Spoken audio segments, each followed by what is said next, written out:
Past the hills and rivers wide, where wildflowers freely bloom. In this land with skies so open, where can our children play? In cities bustling bright and loud, cars and lights that never sleep, do they find a piece of sky? Where can our children play? Bring them fields of green and gold, let their laughter echo clear. In a world so tightly wound, where can our children play? Mountains whisper ancient tales, forests sing in harmony. Will these wonders slip away? Where can our children play?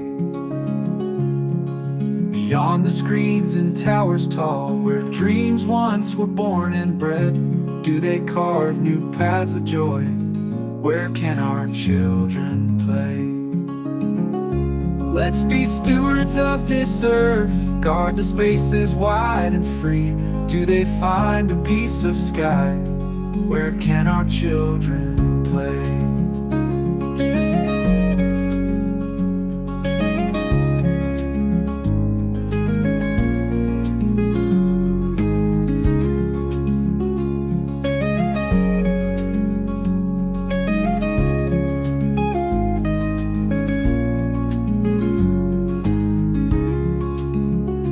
Bring them fields of green and gold, let their laughter echo clear. In a world so tightly wound, where can our children play? Bring them fields of green and gold, let their laughter echo clear. In a world so tightly wound, where can our children play?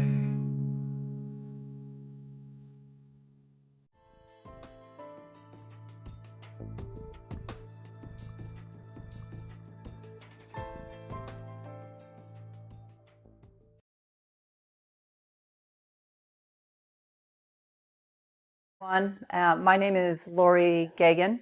I'm actually going to do the introduction of Dr. Don Huber.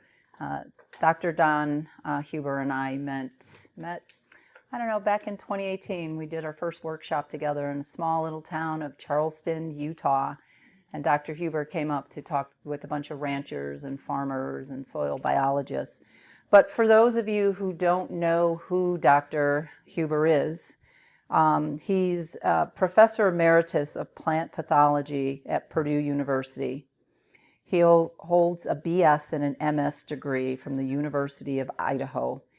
He's a PhD from Michigan State University and is a graduate of the U.S. Army Command and General Staff College, Industrial College of the Armed Forces, and National Security Program. Dr. Huber is a prominent scientist and an expert in plant pathology with a distinguished career spanning over 50 years. He is best known for his research in plant diseases, particularly in relation to soil-borne pathogens, crop health, and food safety. Dr. Huber has spent decades focusing on the effects of agricultural practices, including the use of herbicides like glyphosate, which is one of the active ingredients in the world's most sprayed herbicide, which is known as Roundup. His work has made significant contributions around the world on understanding the interactions between soil health, plant diseases, and agricultural sustainability. Additionally, Dr. Huber has been a vocal critic of genetically modified organisms, which we know as GMOs, and their impact on human health and our precious environment. His agricultural research the past 60 years has focused on the epidemiology and the control of soil-borne plant pathogens, with emphasis on microbial ecology, cultural and biological controls, nutrient disease interactions, pesticide disease interactions, physiology of host-parasite relationships, and techniques for rapid microbial identification. Dr. Huber is an author or a co-author of over 300 journal articles, experiment station bulletins, book chapters, and review and articles, 6 books and 80 publications, and an active scientific reviewer, speaker, consultant to academia, industry, and government, and an international research cooperator. I'm honored to call him a dear friend, and I've been blessed to be able to stand behind him on the fight against what is truly causing increases on America's health. So, Dr. Huber.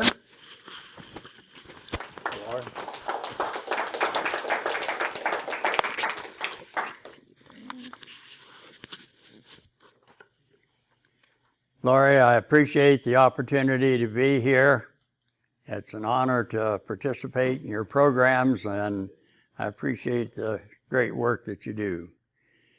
And sharing this, just mention an account, a fellow that ever since his childhood had always had a fear of having someone under his bed.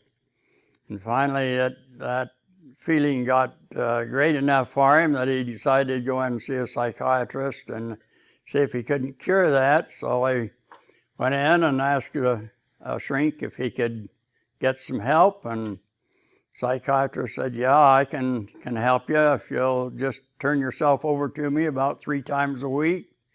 For a year, I can get you over that fear. And so he said, well, how much is that going to cost? And the psychiatrist said, well, I charge $80 on a meeting. He said, so that the fellow calculated what it would be, and said, well, I'll have to sleep on this. And never went back to the psychologist, but he met him at an occasion about 6 months later, and the psychiatrist said, well, you never came back. And he said, well, you know, I calculated that if I meet with you 3 times a week, that's at $80 a visit. He said, that's $12,480. And so he said that he went out and trying to drown some of his sorrows one evening, and explained his problems to a bartender, and the bartender said, oh, I said, that's easy to cure. He said, I can do it for $10. And so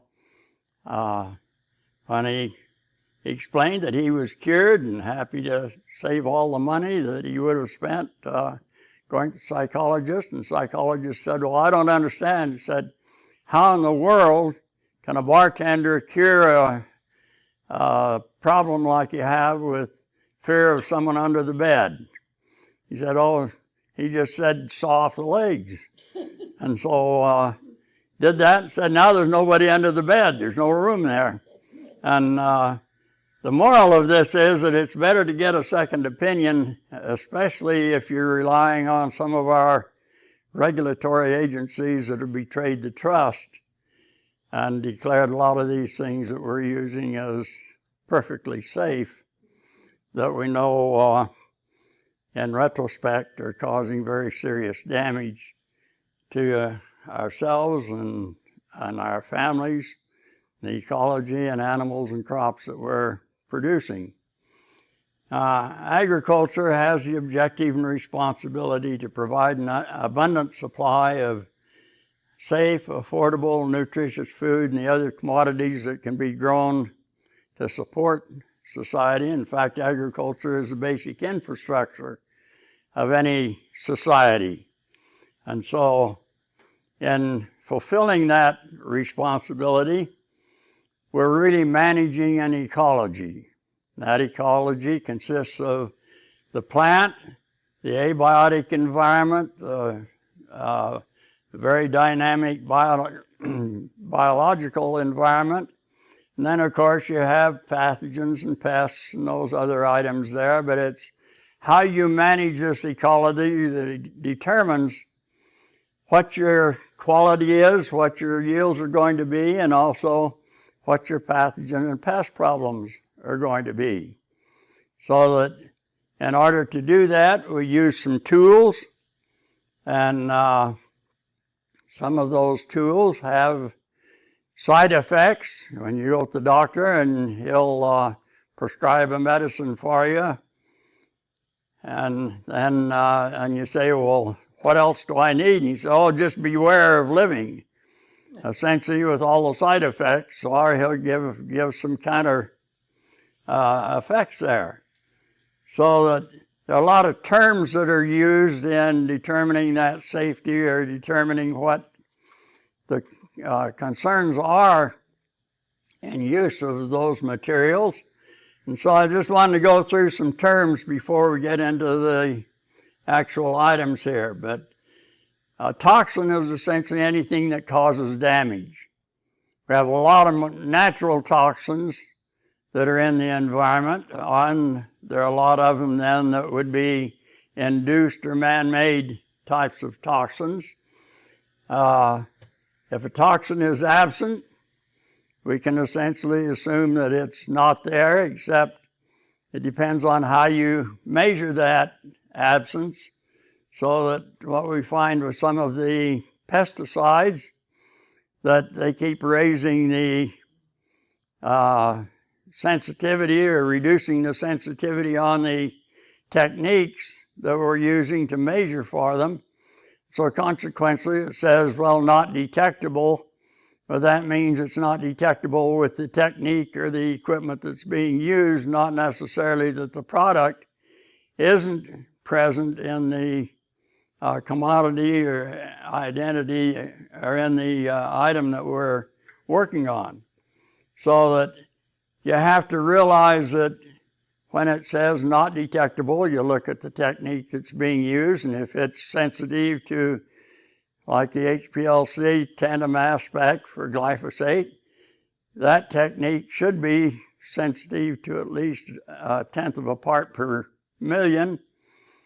The HPLC tandem aspect goes down to a tenth of a part per trillion. Tenth of a part per trillion is still showing endocrine hormone disruptions for glyphosate. So that if you're using a serological test or just a test for phosphorus and phosphite, then those are good only for parts per 100 in those ranges, and totally miss anything of significance from a safety standpoint. Acute versus chronic. We usually test, and the EPA only requires a test for acute toxicity. Well, acute toxicity is something like cyanide, where you keel over fairly quickly after you've been exposed to it. Some of the more toxic materials, but we have many compounds that are chronic. In other words, you're taking them every day, and especially in our food crops, food items, you're eating those 2 or 3 times a day, every day of the year, and many of these items are accumulative, so that many of our mycotoxins, the T2 toxins, those materials are all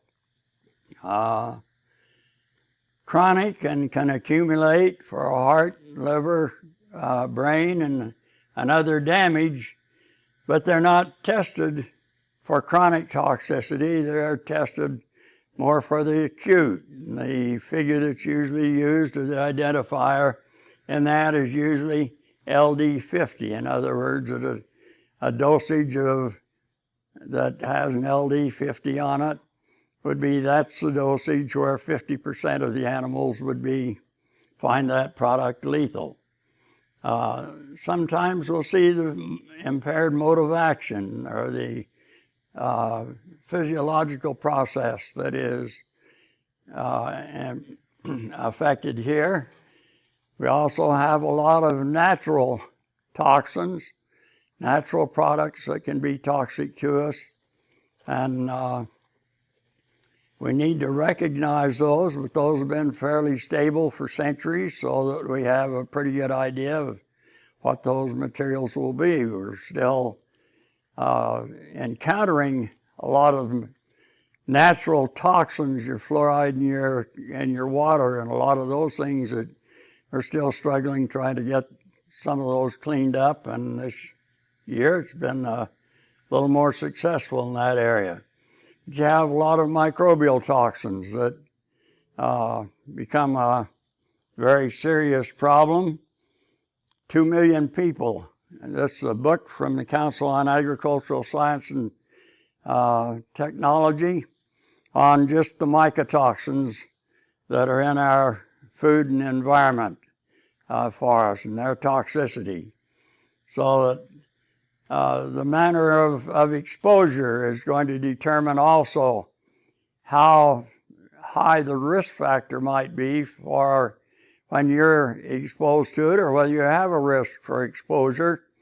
I had a fellow in Pennsylvania, a seedsman, and he said, well, gee, I don't use very much glyphosate. He said it's just sparingly used, only when I absolutely need it. And I said, well, have you ever had a test for your glyphosate levels in your urine or in your hair? He said, no, should I? And I said, oh, it'd be a good idea just to have a base level. And a couple of weeks or 3 weeks later, I got an email from him. He says, now what do I do? And I said, what do you mean, what do you do? And he said, I had over 1,000 parts per million or trillion glyphosate in my urine. And John Fagan at HRI Labs, who did the testing for him, said, well, it's rarely over 20 parts per trillion. For him to have 1,000, he has extremely high exposure. We're seeing now in the Midwest, Michael McNeil is reporting the mycotoxin levels for aflatoxin and for ochratoxin exceeding the level for commercial marketability of their oats. They haven't found a single load of oats this year because of the drought and the stress on the plant and the fungal infection that is sellable. The levels are all too high for those. But what got them onto that to look at it was that they had a group of children that were suffering quite extensively, and then finding out what the problem was from a health standpoint, found that all of them had more than 10 parts per million aflatoxin and ochratoxin in their blood. Again, those levels are well over the levels that would be that will cause liver cancer and a number of other cancers. If you look at the slides from Africa, quite often you'll see children and they'll have a big extended stomach. And they say, well, they're starving to death. Well, you don't get an extended stomach from starving. Mine comes from overeating, but what that is liver cancer. And so when you see those pictures, and you'll see the rest of the body is really struggling and shriveled up with that extended stomach, and that's the liver cancer that from the ground nuts or the peanuts. That's the main staple food for them. But your exposure source, whether it's air or water or your food or soil, is going to also influence how you minimize that risk in your own situation. Many of those materials that we rely on for basic essential nutrients in excess can be toxic because they change the balance of nutrition, or they have a toxicity of their own. And we refer to many of those, manganese and zinc and iron and that as heavy metals. Those would be the mineral nutrients that are essential for our own physiology as transition elements or cofactors for enzymes. Then you also have the cadmium and mercury and arsenic those other heavy metals that are very toxic and contaminants in food as well as the environment. So there are many of the terms that are used, and they're usually in that consideration. Just mention the mycotoxins, and again, these have been around for a long time, but they vary depending on the environmental conditions that the product is being produced under for the levels of them.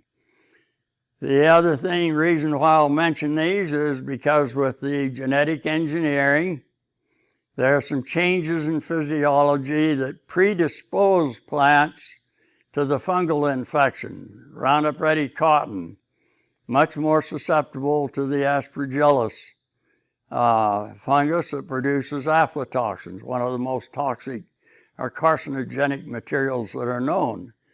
And so that we're seeing a lot of these materials increase in exposure levels on it. Our trichothecenes, the fusarium toxins, T1, T2, Donin, etc., used to be quite limited. The head scab that the fungus produces as a plant disease didn't occur in North America, further north in southern Indiana. So that we were always fairly concerned when we'd have a wet year or a hot, high temperature year that we could have the trichothecenes. Now in corn, the fungus would produce the trichothecenes under most stress conditions. These are important. The T2 toxin is the yellow rain that the Soviets gave to the North Vietnamese to eradicate or exterminate the Hmong people. It's a chronic toxin. It has some acute toxicity, but it's a chronic toxin. And they could spray it with a helicopter or a plane across those rugged mountain areas for the Hmongs. And then as they would walk through the area, barefoot, bare legs, and they would pick up the T2 toxin and the yellow rain and then develop cancers and kidney failure and neurological damage from those toxins. We see that those are increased with our genetic engineering. So a lot of things that we didn't worry about much in the past or as much have become much more severe for us because of our adopting some of the new technologies, and especially the glyphosate herbicide and the genetic engineering will increase them. The trichothecenes, the T2 toxin in World War II, when all of the Soviet men were in the military, they didn't have enough manpower to harvest the grain, and people would go out then under the snow and harvest the wheat as a matter of survival. And they estimate over 2 million people died from T2 toxin and the deoxynivalenol produced by the fusarium that infected the grain under those conditions. The ergot alkaloids have been around for a long time, and in medieval days, you would see people that would lose their ears or their nose or fingers, appendages from the ergot toxin. It's a fungal pathogen. Affects the head. The grain replaces the grain with the sclerotia of the fungus. In northern Idaho and Washington and Montana, and when we'd have a cold snap and freezing conditions in the early spring or late spring, where it would freeze the anther, kill the anther on the crop. Then the wheat and barley plants the gloom would open because there wasn't anything to fertilize the pistil, and the gloom would open to accept pollen from outside that plant. Otherwise, wheat and barley are self-pollinating.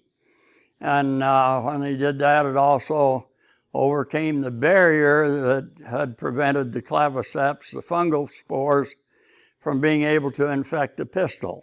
It's tissue specific. And so we would have a lot of infection, ergot, and you'd have all of those ergot sclerotia about the same size as the grain, so it's not real easy to separate it, or used to didn't be easy. We can now much easier. But would have all the hippies coming up from California to buy all of the cleanings from the elevators for our grain up there, and they were paying more for the sclerotia that they could get out of those cleanings than the farmer was getting for his grain. And so it was a little bit of payback for the damage and loss of yield with that. But they used it because there are two products in that sclerotia, two chemical products. One of them is LSD, or the precursor for LSD. And so in medieval days and the Plymouth days and of the Americas, colonization, you had the people that were burned at the stake because they thought they were witches because they would hallucinate. Well, that's the LSD component that was working there. The other component is ergotamine, a very important pharmaceutical product to prevent hemorrhaging. So when you go in for surgery or for childbirth, quite often they'll give you a shot of ergotamine because it constricts the capillary. And that's what that constriction of the capillary, if they were eating the rye bread or the wheat bread every day, they were just continuing to get that ergotamine that constricts the capillary blood flow until those tissues or your ear or nose would fall off from lack of circulation. So there are a few that can be used for medicinal purposes, but we're seeing many of these toxins that we used to see only under specific conditions. Now we're seeing them as a general toxin. With the fusarium toxins, the zearalenone, deoxynivalenol, and the T1, T2, the trichothecenes. Again, they were used to be only produced when you had three conditions. You had to have flowering, you had to have a temperature of 80 degrees or higher, and you had to have precipitation all in the same day. Wheat flowers over a 5-day period. And so it starts in the middle. If those three conditions were present when it was flowering at the middle of the head, that's where your scab would be seen. If it was later, you'd see a scabby head that would be, the scab kernels would be above or below that period that had passed that physiological stage. With glyphosate, we no longer need the 80-degree temperature. All we have to have is a little precipitation, and the presence of the fungus. The fungus is essentially ubiquitous. It's everywhere in the soil, and we no longer have to have those three conditions occurring, just flowering and that. Consequently, we see the fusarium toxins now have to be tested for everywhere in North America. Canada, it was really a rare occurrence to get those three conditions at the same day. And now you don't need that 80-degree temperature. All you need is some precipitation and flowering, and you'll see the toxin production. In the past, we could also set the fan up on the combine. Those infected kernels were much lighter than your regular kernels, and you just blow them out the back of the combine. That's where your yield's going, but you could at least drop the toxin level in your grain. Now we're finding that the toxin is actually produced by the fungus as it infects the root system and is translocated up to the grain so that the kernel will look good and healthy, but it can have quite high levels of the zearalenone and trichothecene toxins in it. So these are some of the natural products that have been induced and much more severe for us than we used to have. You can see the effect of glyphosate and the GMO crops that are treated with it. This is a combine in Iowa. Harv Leager shared this slide with me that is harvesting GMO corn. And you see the dust. That is 27-fold increase in Aspergillus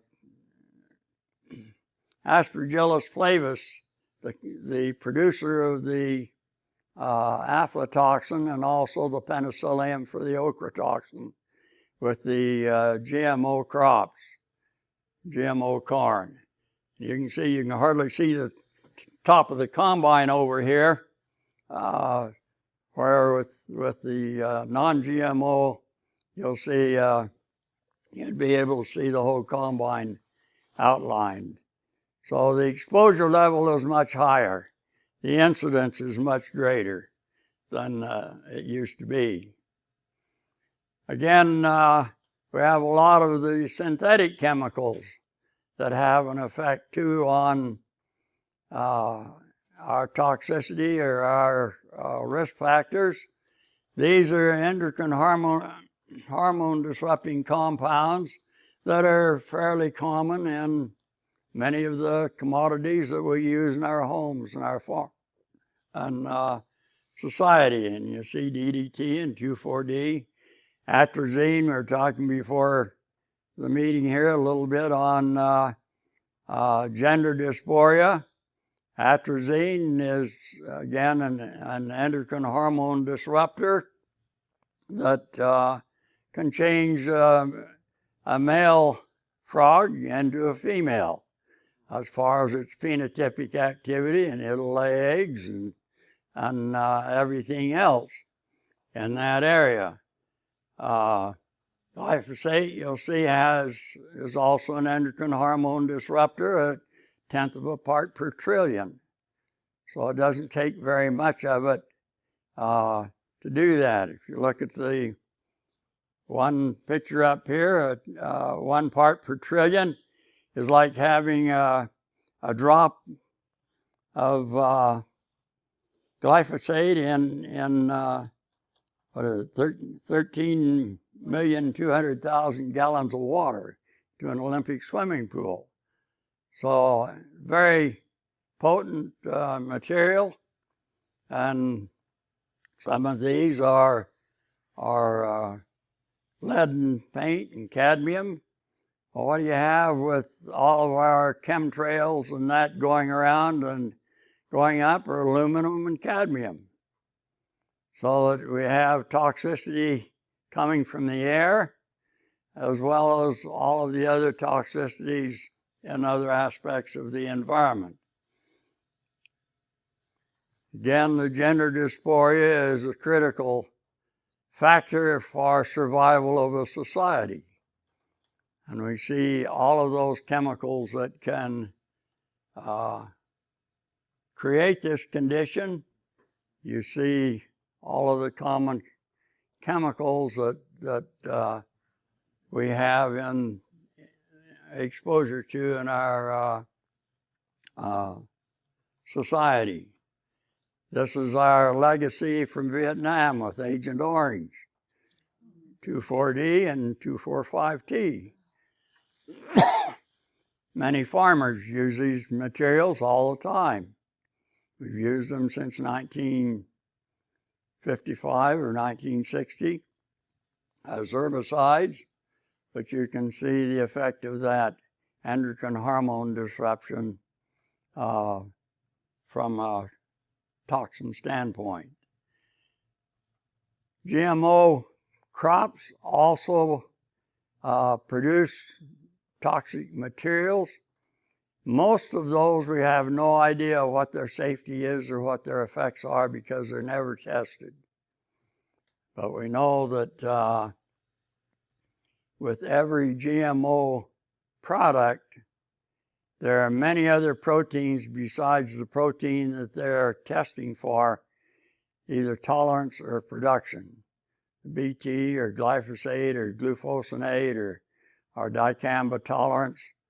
You also, just when you disrupt the integrity of the genetic code, you change a lot of physiological functions. And if you haven't seen this book, I'd really recommend it to you. As Jane Goodall says, it's one of the most important books in the last 50 years. While I'm mentioning books, mention this one. I have a vested interest just in the time that I spent in helping to edit it. Synthetic pesticide use in Africa, but we took that off of a symposium that was held in Africa, but it's primarily or over 50% are U.S. authors on our experience here. And we can pass that around if you want to look at that. Don't run away with it. Or Lori will chase me down here. But I mentioned the induction of the toxins. A lot of those are stress toxins, and certainly many of our ag chemicals introduce an additional stress on the plant. We call that a yield drag. You used to see it all the time. And we'd measure what the yield drag is if you wanted what it was costing you to use a genetically engineered hybrid versus a normal hybrid. I'll mention a study that we just completed and just had published in Hort Science on soggy sauerkraut as related to the secondary effects of some of these ag chemicals. The animals, many of them can tell the difference between a genetically engineered and a normal plant.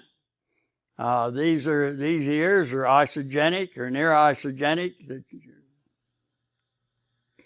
that you see here. This would be the normal parent, and this is one with the Roundup Ready gene put into it. Tolerate glyphosate. They sat in the warehouse over the winter and the spring and cleaning it out, cleaning the warehouse. You can see which ones the mice liked and cleaned it up. These two ears stayed up in the tree all winter long, and you can see which one the squirrels were willing to take. And even though it went through the winter time, you can see they didn't care much for the genetically engineered one. Deer will move in 8 or 10 rows in a field if you put genetically engineered plants around the outside of it. They'll move on into the inside to get to the non-GMO if that's an option for them, so that they can tell the difference. For us, it all looks about the same. And yet, there are a lot of differences when it comes to the physiology of those two crops. We say that, or the EPA says that genetic engineering is essentially substantially equivalent to a normal plant. Well, if you'll read the last chapter in that book, Africa book, going around, you'll see the chapter by Shiva Aradari and his group at MIT, showing that I think it's a myth of substantial equivalence is the title on that. But there are a lot of differences. In fact, when we started genetic engineering, we had to change our whole concept of genetics because the old Mendelian factors didn't hold, didn't fit. What we realize is that it's not just a gene for function relationship, but it's a spatial relationship between the different genetic components on the chromosome, so that rather than looking at it as a two-dimensional type process, whether we're inserting or whether we're editing, it doesn't make any difference. When you disrupt the integrity of the genetic code, you change the spatial relationship, so it's more like a Rubik's Cube, or actually with tomography, this is more what it looks like. And so it's a spatial relationship of those specific genetic components and any of that whole bag of yarn.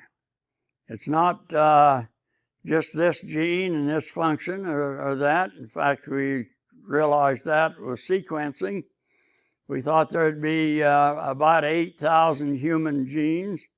Turns out that we have just a few more genes than an earthworm, and yet many more functions, and that's because it's a spatial relationship in the genetic material, not just the presence or absence of the nucleotides.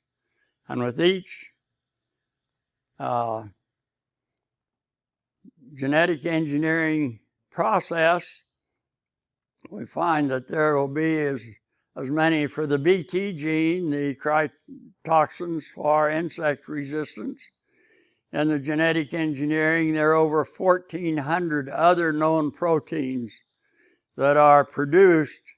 We have no idea if any of them are toxic or if all of them are toxic. So that they've never been tested. They've been determined, the stamp was given, they're substantially equivalent plants, therefore they assumed that there's no change in them. But when we do the sequencing, we find, or the functional relationships, we find over 1,400 codon changes in addition to the one change that they identified for the production of the cryotoxins for insect tolerance. You have to realize also that the genetic material is promiscuous. It can move. We saw that with the genetic engineering of the COVID spike protein in that, so that it doesn't stay where you start with it. As a consequence of that, there was a hybrid that was released to produce a pharmaceutical protein. It was going to be a real boon to pharmacy or to the production to use that protein or to produce it so easily.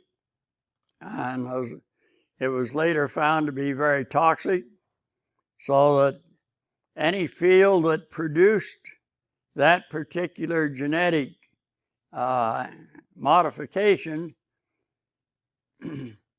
can't now grow any corn that's exported to two countries, because they require verification that it was not grown there, because the gene can be picked up from the residue of the plant, and then by the bacteria then can re-engineer another corn plant that's grown in the same field and produce that very toxic protein. So when we look at evaluating genetic engineering, we have to look at two factors. One is the consequences of the genetic changes as far as the products that it's producing that we're genetically engineering for, but also then the toxicity of those products and the other products that are produced that we've never looked at. The other thing in looking at the genetic engineering is that you have to evaluate the chemicals then that either are being produced or that are accumulating in the plant because the plant has tolerance to it. And for the herbicides, we can spray it right over our food. And the plant will tolerate it, but it also accumulates the materials there, those compounds. One of the things that Shiva Adary at MIT found in looking at differences in between a GMO and a non-GMO is that in all the GMO plants that he looked at, there's one characteristic, and that's blockage of C1 metabolism. Well, C1 metabolism in the plant is how we get rid of toxic compounds. You go from arginine to serine, and you end up with formaldehyde. So that in a normal plant, that'll be picked up by butyryl glutamic acid by a compound in C1 metabolism, and then the formaldehyde is completely decomposed so that it doesn't accumulate. In the GMO plant, though, with the blockage of C1 metabolism, you block the ability of that plant to eliminate the formaldehyde.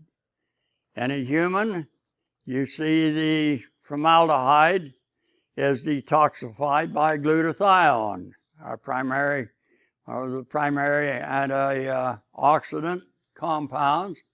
And when you block that, then you have accumulation of the formaldehyde. In studies in Iowa, what they found was that in the non-GMO plant, your glutathione remained stable through the physiological processes, but in the GMO, the plant couldn't produce the glutathione, the antioxidants that were necessary for immunity and resistance and physiological function. So they had actually about 200 parts per million of formaldehyde in a freshly harvested GMO corn plant. Well, if it drops off a little bit so that by next year in storage, you may only have 20 or 30 parts per million formaldehyde. But if you're going to eat that all the time, there's another place where formaldehyde's used, and that's when you go to your undertaker and that time of need, and you should ask for a discount because you'll already be halfway pickled. So, but a very important difference, and part of that difference in the myth of substantial equivalence. Again, just showing that you have in the GMO food, you have that 200 parts per million glyphosate or formaldehyde. It's actually not detectable in your non-GMO, and you see the effect on glutathione then, very active in the non-GMO. The GMO with glyphosate doesn't have the glutathione, but the GMO also has all of these other compounds or products in there that are required to do the genetic engineering. So it's not just the one aspect there. So we destroy the environment with Roundup, atrazine, 2,4-D. It creates dead soil, which is dirt. We then spray with chemical fertilizers because we didn't learn our lesson from the Dust Bowl. It creates sad plants that get bugs. We treat them with more chemical and drugs. We destroy the environment, and it's a vicious circle that goes round and round and round. And then, for those of you in the world who choose to spray, you don't feel good. You start getting a prescription drug because you're not detoxifying and you have systemic inflammation. Those drugs create side effects, which then your doctor gives you more prescription drugs with more side effects. And it's another vicious circle of attention deficit disorder, brain fog, chronic fatigue, anxiety, depression. In 2002, the cattle lobbyists at Congress gave testimony that there are two conditions that were threatening survival of the cattle industry here. One of them is that the animals had a high infertility rate and a high abortion rate, so it was economically devastating to have 20 or 30, 40% infertility or loss of pregnancy. And the other thing was that the carcasses were being graded down because they were a little off color and like it was from an old animal rather than a prime 1,800 or 2,000 pound animal that's being butchered. You can see that difference between those that were fed the non-GMO and those that were fed the GMO as far as the color of the carcass there. Again, there are new lethal products of genetic engineering. All of them have changes, many physiological changes, but these are where there have been lethal products. The potato study by Arpad Pustai at the Road Institute in England showed that in 10 days with this new genetically engineered potato, the rats started dying. He made the mistake of holding an interview with a reporter who asked him if he was still as enthused about genetic engineering as he was 10 days ago, and he said, well, I'm seeing some things that raise some concerns for me. Next day, his lab was locked. He was essentially fired, and all of the material, his lab books and everything else were burned. We have no idea what that product was because all the animals were incinerated. And you can never directly duplicate another GMO event. It won't be the same. We don't have the capability or the precision to make that equal thing. I mentioned, this is with the cryotoxins for insect resistance. In the study there, 10% of the cows died that were in the study from the cryotoxin. Never been a study of the cryotoxin that's produced by the plant and its safety. The only study that's been done is with the cryotoxin that's produced by the bacteria and on its safety, but we know that the two cryotoxins, even though we give them the same name, that they're not the same. But no one's ever taken the next step to see whether any of those cryotoxins are helpful or harmful from a safety standpoint. The GE tryptophan genetic engineering for increasing the efficiency of production. The Shawadonka was one of the companies in Japan that was producing tryptophan supplements. Very common supplement and very important one. Tryptophan and lysine are two essential amino acids for us. And so they figured if they genetically engineered the bacteria to produce tryptophan more efficiently, that they could have a competitive edge on their neighbors, their competitors. They did that, got about 4 times the production. And Drucker does a good job in his book of explaining that whole study, but the crux of it is that it was in 1989, a new disease occurred, called it Eosinophilium Malaysia syndrome. There were 80 deaths, 10,000 people permanently disabled before they identified what the source was, what the cause was. And then after 6 or 7 years of very intense study, they found that it was a new production of 3-phenylamminodiamine, which turned out to be lethal.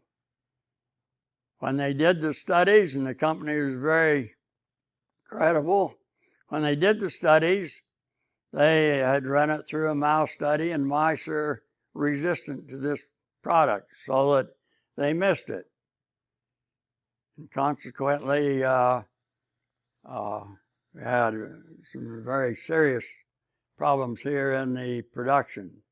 Flavor Saver tomato is going to really revolutionize a lot of our vegetable products because it would stand a little more beating and a little more stress during marketing.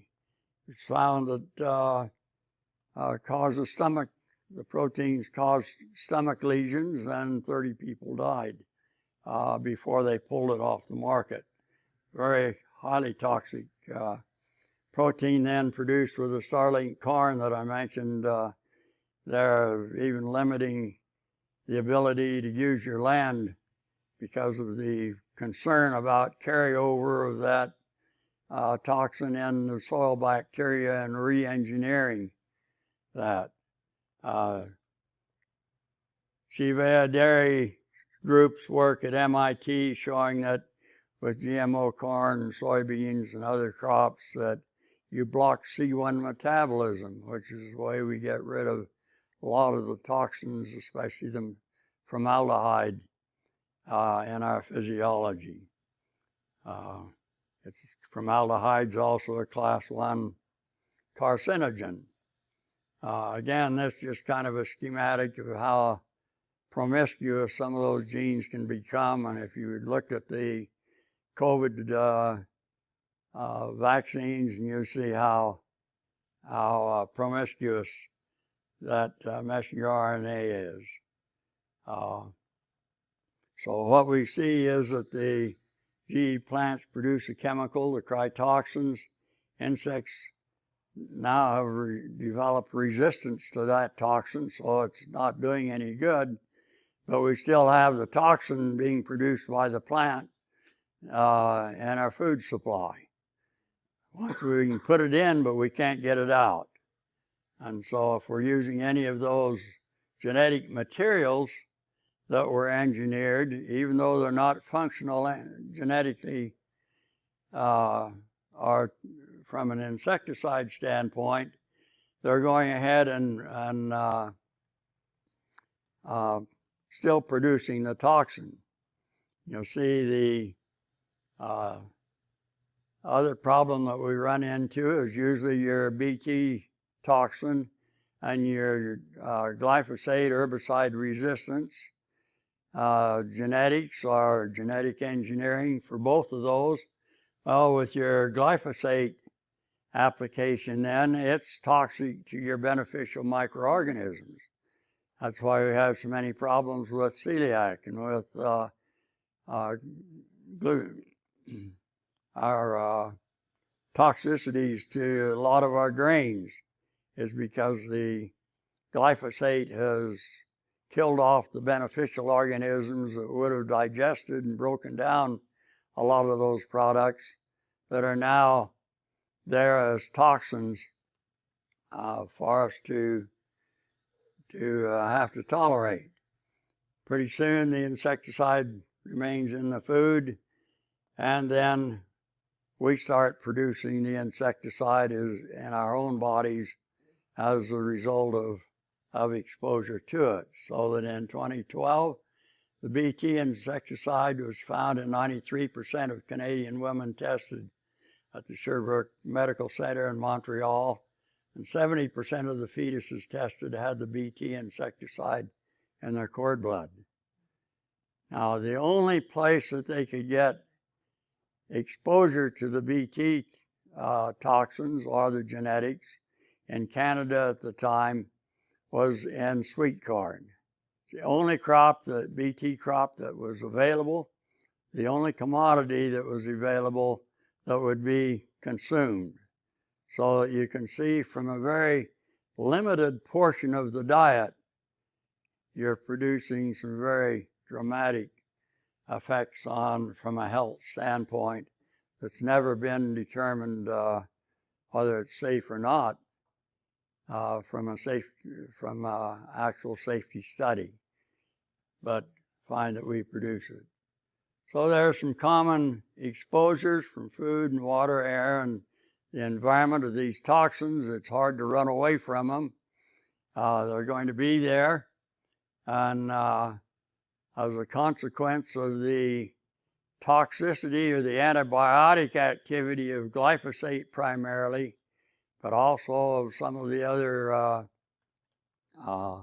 ag pesticides, so we see that we have major food recalls. We have one right now for over 10 million pounds of beef because of contamination anticipated for Listeria, Escherichia coli, E. coli infection there, I believe. But we see recalls for all of these contaminants in our food products, tremendous cost to production. In fact, many companies, once that food adulteration label is attached to them, go bankrupt. Nobody wants to buy the product. There's no way to overcome that negative deal. So these are some fairly recent ones. It's interesting that you see 153,000 cases of apple juice for arsenic contamination. Arsenic's a natural product. You go down to Spring City, where I have a son and his family. One of the things they had to do was put in a very expensive water purification system because of high arsenic in the water. And you have the recall. Apple happens to be a plant that accumulates arsenic. So if you have arsenic in your irrigation water or in your groundwater or in your soils, that it's one of the things that you have to measure and make sure that you reduce your exposure to it. The cantaloupe here with Listeria has salmonella on the meat. With the Listeria, you have two cantaloupe producers, young men that are serving jail time for food adulteration because several people died from the Listeria, and yet in the FDA inspection and evaluation, they couldn't find any item that they had done wrong. Everything was in shape, followed all the protocols. Most of it was new equipment that they were using, and yet you had Listeria contamination of the product and some fatalities as a result of it. And they were found guilty of food adulteration. Well, the food adulteration with Listeria is because your beneficial organisms that would normally control all of these pathogens are no longer there because glyphosate is used so indiscriminately and widespread that you have nothing to control them. And in fact, you get a stimulation of the pathogens. And you see 9-state recall for salmonella this year. You see millions of eggs that are recalled over salmonella fears. Dana Stanley, a microbiologist, food microbiologist in Australia, showed that if we reintroduce those beneficial organisms, that you can eliminate salmonella essentially 100% in our poultry products. She was able to have the embargo against Australian poultry products shipped to China and the Philippines and Japan removed when she started showing that beneficial effect of those beneficial organisms to get the ecological balance back in order. Bring them fields of green and gold, let their laughter echo clear. In a world so tightly wound, where can our children play? Bring them fields of green and gold, let their laughter echo clear. In a world so tightly wound, where can our children